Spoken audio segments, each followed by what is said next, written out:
capítulo 4.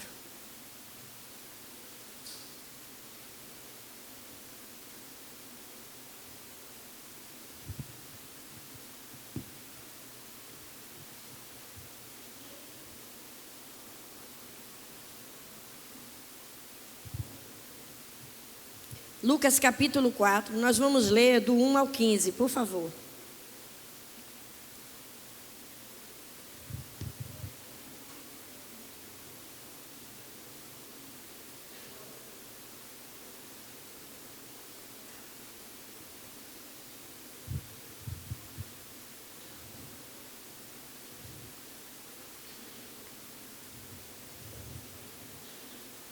Amém? Todos acharam? Pastor Natanael, depois a gente vai ter uma conversa, viu? O senhor já fez aqui a minha propaganda aqui, né? Não, e o pior não é nada, eu estou sabendo que esse negócio vai para os Face, viu? Cuidado. Gente, a palavra de Deus diz assim: Jesus, cheio do Espírito Santo, voltou do Jordão e foi guiado pelo mesmo Espírito no deserto, durante 40 dias, sendo tentado pelo diabo. Nada comeu naqueles dias, ao fim dos quais teve fome. Disse-lhe então o diabo: se és o Filho de Deus, manda que esta pedra se transforme em pão. Mas Jesus lhe respondeu: está escrito, não só de pão viverá o homem. E elevando-o, mostrou-lhe no monumento todos os reinos do mundo. E disse-lhe o diabo: dar-te-ei toda esta autoridade e a glória destes reinos, porque ela me foi entregue e a dou a quem eu quiser. Portanto, se prostrado me adorares, será toda tua. Mas Jesus lhe respondeu: está escrito, ao Senhor teu Deus adorarás e só a Ele darás culto. Então o levou a Jerusalém e o colocou sobre o pináculo do templo e disse: se és o Filho de Deus, atira-te daqui abaixo, porque está escrito, aos seus anjos ordenarás a teu respeito que te guardem, e eles te sustentarão nas suas mãos, para não tropeçarem em alguma pedra. E respondeu-lhe Jesus: dito está, não tentarás o Senhor teu Deus. Passadas que foram as tentações de toda sorte, apartou-se dele o diabo, até momento oportuno. Então Jesus, no poder do Espírito, regressou para a Galiléia, e a sua fama correu por toda a circunvizinhança, e ensinava nas sinagogas, sendo glorificado por todos. Amém? Glória a Deus. Queridos, após o batismo de Jesus, se inicia o seu ministério. E mesmo sendo ele quem ele era, ele se preparou para exercer esse ministério. Ele não começou o seu ministério de qualquer maneira, de qualquer jeito, E antes de tudo, ele buscou o quê? A presença do Pai. Ele se colocou em jejum, em oração, para então dar início à sua missão. Ele pagou um preço, Jesus, ele não precisava passar por esse processo. Ele não precisava passar por todo esse processo para iniciar o seu ministério. Ele não precisava, mas ele fez, Ele fez isso. Para quê? Para nos ensinar algo, para que nós possamos tê-lo como exemplo. E nós precisamos aprender com Jesus sobre o que devemos fazer e como nos comportar, para cumprirmos a nossa missão e viver o propósito que Deus tem para as nossas vidas, Queridos, no Jumur o tema foi... Qual foi o tema? Missões, Vocês ouviram, foram ministrados, receberam muitas palavras sobre o chamado de Deus, sobre o propósito de Deus para as suas vidas, para as nossas vidas, não é verdade? Vocês receberam, vocês tiveram ciência de toda a vontade de Deus, o que Deus quer para a sua igreja. Mas eu quero trazer nessa noite uma palavra que eu coloquei como título: o que fazer para viver a minha missão?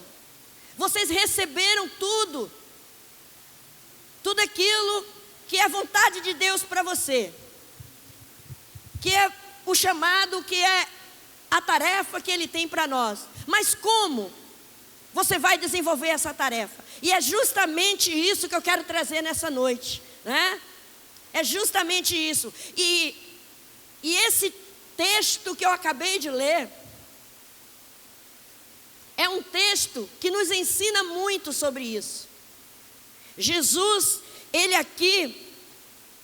Ele nos mostra algumas atitudes que nós devemos ter para que nós possamos viver missões, possamos viver o nosso chamado.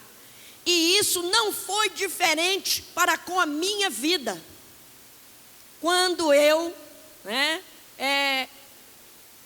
fui viver o chamado que Deus tinha para a minha vida. Uma das atitudes que eu quero trazer aqui, que nós precisamos para viver missões, é justamente buscar direção de Deus e preparação para exercer a missão. Isto é necessário, queridos. Para todo chamado é preciso buscarmos, para nos preparar para exercer essa missão. E isso vale para qualquer área. Você precisa buscar se preparar para exercer, seja na sua área ministerial, seja na sua área pessoal, seja na sua área profissional. Você tem que se preparar, Você precisa se preparar. E para viver essa missão, você precisa buscar a direção de Deus e precisa passar por um preparo, E você precisa passar por um preparo. No início aqui desse capítulo que nós lemos, que fala sobre a tentação de Jesus, nós vimos que Jesus, ele foi levado pelo Espírito ao deserto, Não foi uma atitude do próprio Jesus ao ser batizado. Não foi o próprio Jesus que determinou: agora já eu fui batizado, agora eu quero ir no deserto. Não, a palavra de Deus diz que Jesus, cheio do Espírito Santo, voltou do Jordão e foi guiado pelo mesmo Espírito no deserto. O Espírito Santo, ele levou Jesus para o deserto. Ele não foi por conta própria, mas por um direcionamento do alto.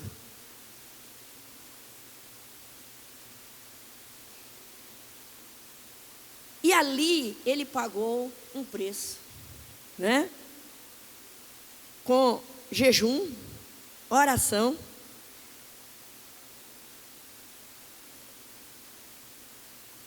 Ele pagou um preço antes dele começar o ministério dele. Imagina bem, querido, nós estamos falando de Jesus, 100% homem, 100% Deus, Se nós formos analisar, ele não precisava mesmo passar por essas coisas. Não havia necessidade de Jesus passar por essas coisas. Mas o Espírito Santo levou ele ali ao deserto, fez ele passar ali, por aquela situação, daquela tentação, aquele período. Jesus jejuou 40 dias, 40 noites, imagina você. Jejuou, orou, tudo isso antes de começar o seu ministério. Mas Ele fez isso com um propósito. Ele não precisava, mas Ele queria nos ensinar. Ele foi um exemplo para nós. E isso não deve ser diferente para conosco. Eu não estou dizendo que você, que tem um chamado de Deus, você, igreja do Senhor Jesus, que foi chamado pelo Senhor Jesus para viver essa tarefa que é fazer missões. Eu não estou dizendo que você vai ter que se deslocar, você vai ter que ir para o deserto, você vai ter que ficar 40 dias ali, você vai ter que jejuar 40 dias. Eu estou dizendo que é necessário que haja um preparo na sua vida. Eu lembro que quando Deus Ele falou comigo e Ele me chamou, né, para fazer missões. E quando Ele tinha revelado para mim que Ele iria me levar para um outro país, uma outra nação, queridos, eu tinha 19 anos. 18 para 19 anos, quando Deus falou isso comigo. E normalmente, quando você diz, ai, Deus me chamou, Deus, né, está dizendo que Ele vai me levar. E às vezes a gente já pensa logo assim, isso vai ser daqui a um mês, ou amanhã, ou no próximo ano, ou sei lá o quê. Não, Deus, Ele compartilhou comigo, né, a vontade dEle, o propósito dEle para a minha vida.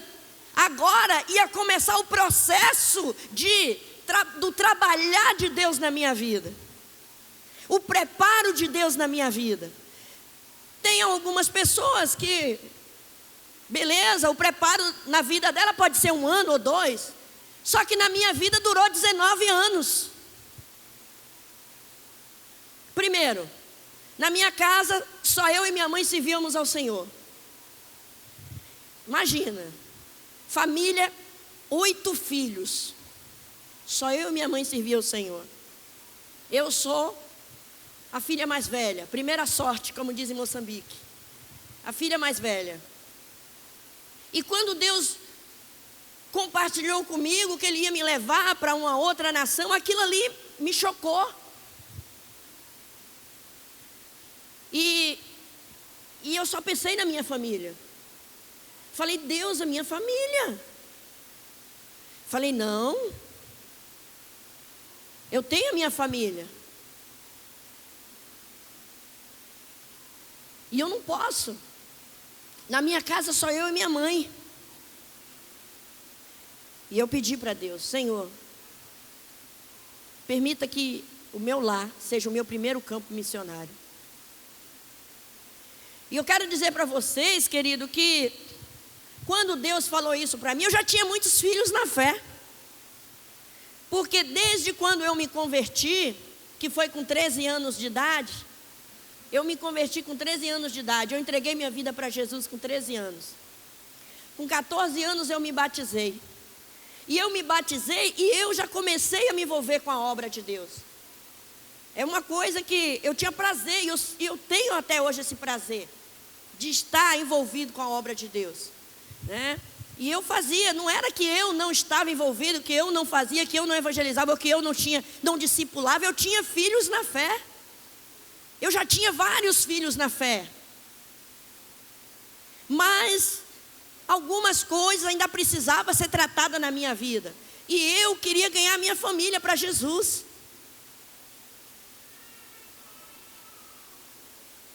E Deus então começou a me preparar. E nesse tempo em que Deus estava me preparando, eu estava também florescendo ali aonde eu estava, dando os meus frutos ali onde eu estava e sendo preparada por Deus para viver um chamado específico de Deus, né? Deus nos prepara. Ele não nos pega a maneira e diz assim, vai lá. Que se você for analisar, né, você vai ver que Paulo foi preparado. Você acha que Paulo, ele se converteu, né, quando ali ele teve aquele encontro com Jesus em Damasco. Você acha que logo após, quando ele vai ali e então aquele homem de Deus é enviado até aquela casa para poder orar, para que ele retorne a visão dele. Você acha que Paulo já começou fazendo a obra? Paulo, ele teve um tempo de preparo. Deus trabalhou na vida dele. Deus trabalhou na vida de Paulo. Deus preparou Paulo para o ministério. E tantos outros, os discípulos floresceram, frutificaram, né? Por meio dos discípulos.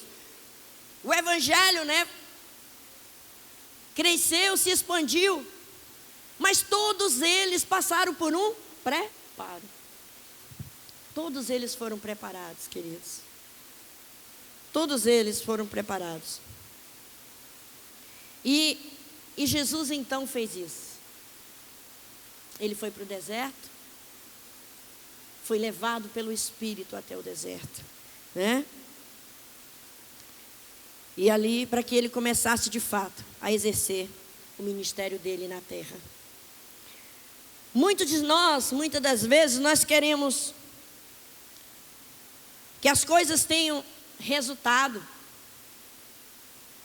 mas nós não queremos pagar um preço para isso. É muito bonito. Quando fala de missões, né? Quando a gente mostra as coisas, é muito bonito, não é verdade? Aí todo mundo fica logo impactado, né? Querendo, né? Ah, eu quero.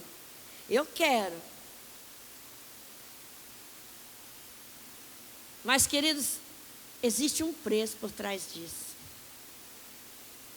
Existem renúncias por trás disso. E isso, né, nós precisamos pagar. E esses preços nós precisamos pagar.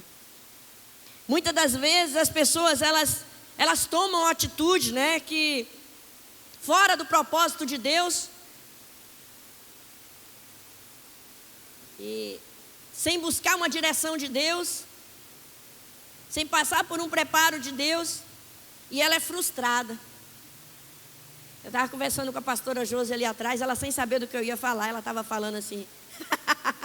Ela sem saber do que eu ia falar, ela estava falando assim: eu acho, a pessoa para ir para o campo, ela tem que ser preparada primeiro. Aí eu, ela sem saber do que eu ia falar. E ela falando que ela conhece pessoa que foi para o campo sem passar por um preparo, e essa pessoa foi frustrada. Ela retornou e hoje nem servir a Deus ela serve, não é isso, pastora? Nem servir a Deus ela serve. Vocês estão percebendo, querido? Né? Aí você toma uma decisão, né, sem uma orientação de Deus, sem buscar a Deus, sem passar por um preparo. E aí você fala: ah, não, eu vou para o campo, querido. Você não faz ideia daquilo que você vai encontrar ali. Você não faz ideia. Mas quando você, né, já foi lá, já passou pelo aquele processo de uma lapidação, você lidar com essas situações que você se depara com mais facilidade, com mais segurança. Isso é importante. E eu vejo que Jesus, quando passou por isso aqui, não foi por acaso, não foi simplesmente para mostrar assim: eu sou o cara, eu jejum. Ele passou para nos ensinar. Ele não precisava de um preparo para começar o ministério dele. Ele fez isso antes de começar o ministério dele. Mas ele fez isso para nos ensinar. E nós precisamos aprender com ele sobre isso, né? Nós precisamos aprender com ele sobre isso. Não buscam direção de Deus, a resposta dele, né?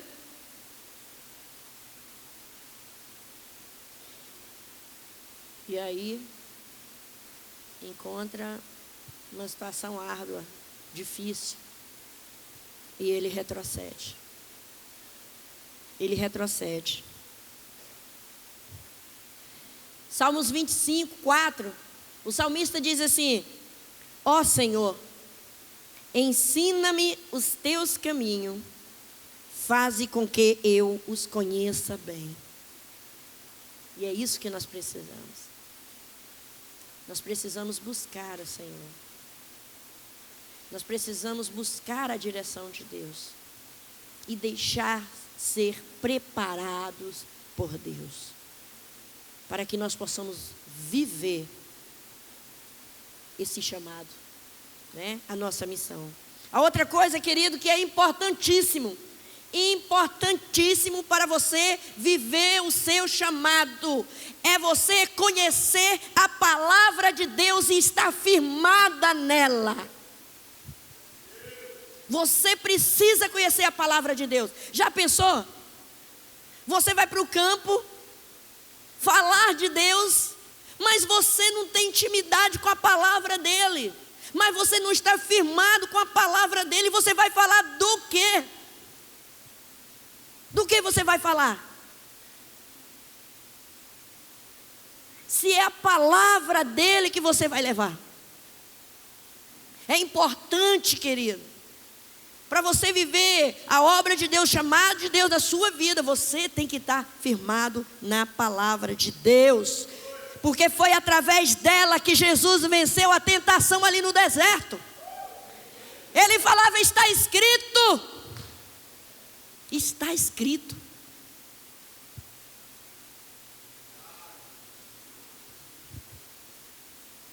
Hoje em dia, as pessoas querem viver o evangelho só no oba-oba. Mas o evangelho não é só de oba-oba. É de compromisso e de principalmente com a palavra de Deus. É gostoso nós brincarmos. Olha, eu gosto de brincar, gente. Brinco muito. Trabalhei muito com jovem. Gosto, entro brinco. Se tiver que pular, eu pulo. Se tiver que dar cambalhota, eu dou. Apesar que hoje em dia já dói mais um pouco assim, aqui assim, né? Mas eu ainda faço. Mas a palavra de Deus é o meu alimento. E deve ser o seu alimento. Né? Eu lembro que, queridos, eu louvo a Deus pela maneira como eu fui discipulada.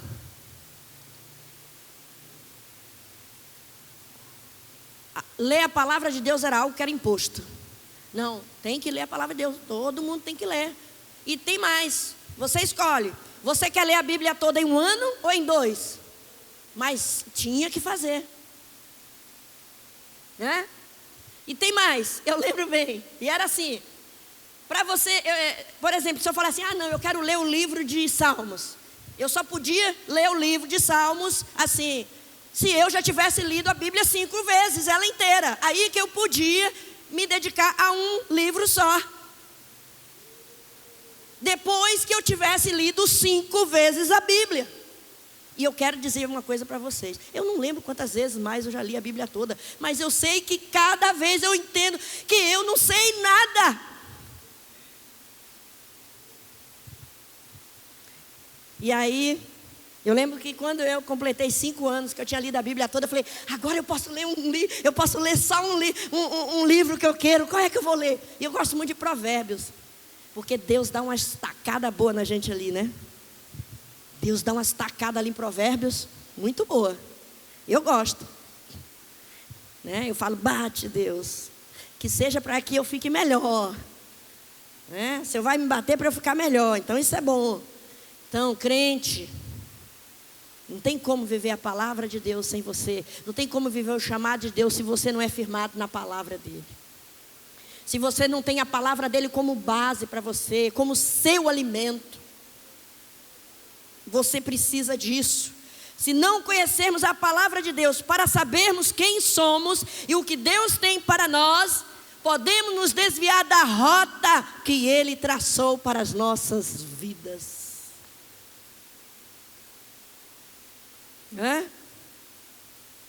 Se não nos posicionarmos na palavra, né, como Jesus fez, né, o diabo pode levar qualquer pessoa a se desviar da sua missão e do propósito de Deus para a vida dela. Porque ela não tem a palavra de Deus. Para ela dizer, não, mas a palavra de Deus diz isso, como Jesus falava. O diabo, olha, se você, eu sei que você tem essa autoridade, você pode pegar, transforma essa pedra em pão. E aí, crente, se fosse você, o que você ia dizer? Pode transformar essa pedra em pão aí, você está com fome, Transforma lá em pão. O que você ia falar? Se você não tivesse conhecimento da palavra, você ia falar o quê? É mesmo, Eu posso transformar em pão então e matar minha fome, Será que era isso que você ia dizer? Mas Jesus rebateu com a palavra: nem só de pão vive o homem, mas de toda a palavra que sai da boca de Deus. Jovens, vocês, para serem jovens fortes, jovens firmes, para vencer o maligno, como diz lá em 1 João, você tem que estar alicerçado na palavra de Deus.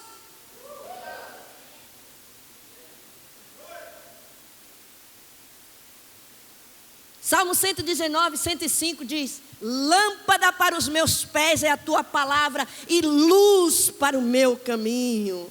Lâmpada para os meus pés e luz para o meu caminho. É o que a palavra de Deus é para nós. Lâmpada, luz para que nós possamos caminhar. Para que nós não fiquemos nas trevas, andando incertos, sem saber onde estamos pisando. Nós vamos cair num buraco, num precipício.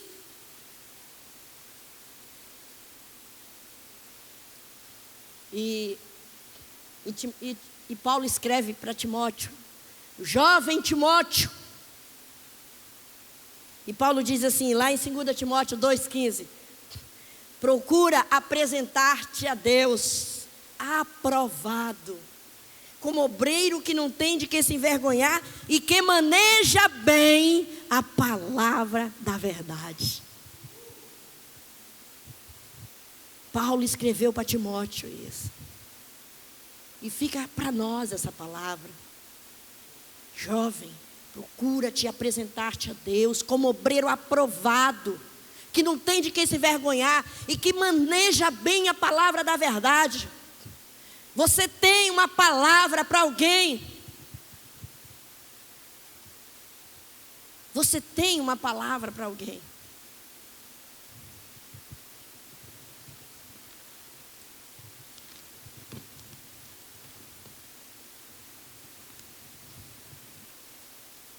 Uma outra coisa, querido, que nós precisamos e que Jesus nos ensina nisso aqui, nessa passagem, é não olhar as adversidades e prosseguir o caminhar.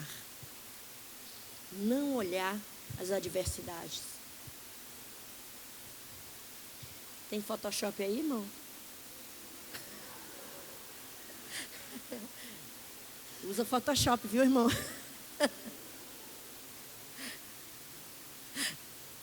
É só para descontrair, viu, queridos? É para vocês não ficarem muito sérios.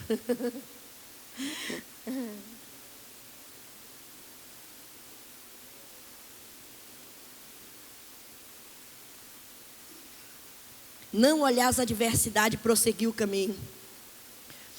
Do versículo 16 ao 30, nós também podemos ver que Jesus, ele passou por situações adversas, sofreu rejeição no meio do seu ministério, foi blasfemado,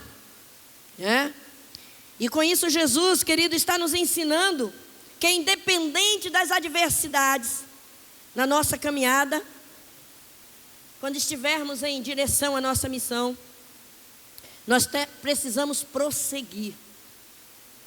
Ainda que venham as adversidades, ainda que as situações de dificuldade se levantem, eu não posso retroceder, eu não posso desistir.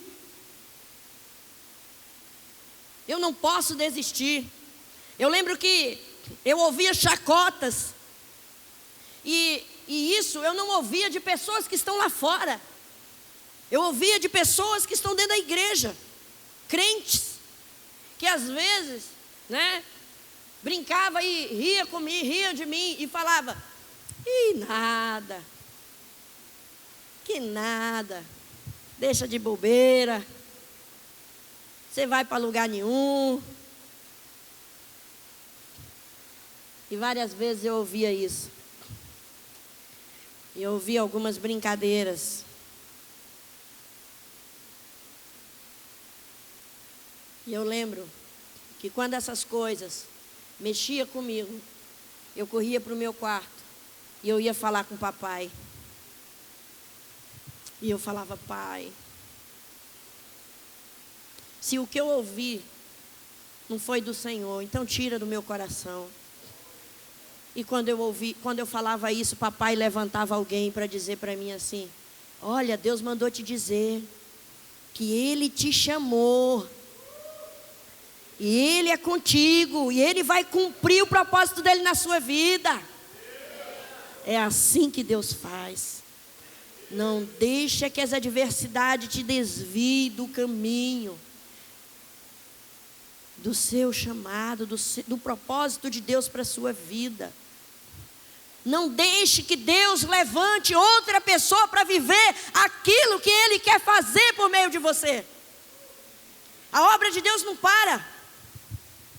Ele quer usar você, mas se você não quer se deixar usado por Deus, Deus vai levantar outro, mas a obra dele não fica sem fazer.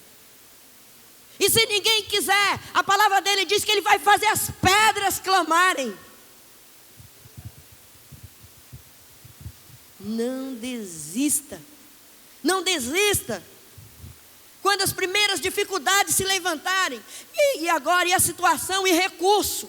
Como vamos fazer? Como eu vou para o campo? Como eu vou viver missões? Como, se eu não tenho recurso? Missionária Ana Ângela está ali. Era missionária. Nós orávamos quando nós tínhamos um dia da semana que nós orávamos, né, eram 3 dias na semana. Era só orando. Um dia para Deus levantar o recurso que nós precisávamos para o campo. Jejum é oração e jejum. A Neângela, eu numa cidade, eu em Porto Seguro, a Neângela em outra cidade. O que a gente gastava de telefone não era brincadeira. Pensa lá quanto que a gente orava no telefone. E aí, era terça, quinta, qual era o outro dia? Terça, quinta e sexta, jejuando e orando. Um desses dias era para Deus mudar o coração da minha liderança, para Deus mover de maneira que nós fôssemos para o campo com a bênção da nossa liderança. Que nós queríamos ir com a bênção da nossa liderança. A outra era para Deus levantar todo o recurso que nós íamos precisar para estar no campo. E o outro era o que, né? E para que nós pudéssemos viver o nosso chamado. E Deus cumpriu todos eles na nossa vida. Esse é o Deus que nós servimos e que cumpre quando Ele faz o chamado. Se eu e ela desistíssemos daquilo que Deus tinha falado conosco, nós não tínhamos vivido o que nós vivemos. Dificuldade nós encontramos, sim. Hoje as pessoas olham e acham muito bonito, mas não sabem o preço que nós pagamos. Perseveramos, sim, porque nós sabíamos que nós tínhamos uma palavra daquele que é fiel para cumprir. Não olhe as adversidades, jovens. Não deixe que a adversidade te neutralize, te